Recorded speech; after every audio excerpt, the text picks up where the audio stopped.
I'm Amy McCarter. Welcome to House Calls, brought to you by KaMMCO, where Kansas healthcare professionals deliver health insight. Today I'm speaking with Dr. Kirsten Evans of Lawrence about international travel medicine. Thanks for being here today, Dr. Evans. Thanks for inviting me, Amy. Now, it seems like international travel is becoming more and more common. What is something that people need to know before they travel?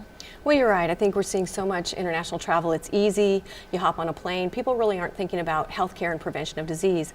But many of the countries people are going to do have specific illnesses that are serious, possibly fatal.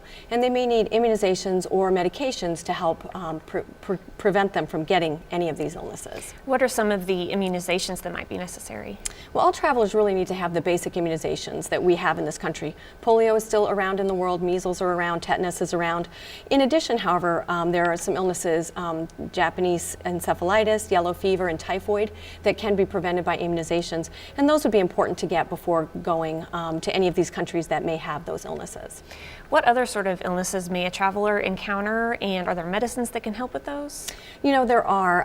One of the big ones, of course, is malaria, which we don't see in this country but is common in the rest of the world. That can be prevented easily by specific medications.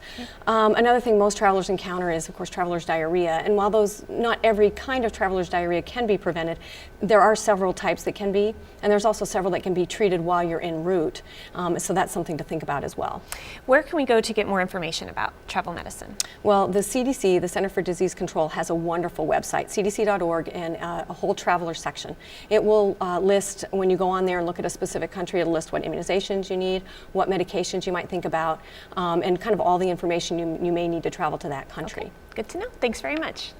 You're welcome. Please join us next week for a new health topic discussion on House Calls.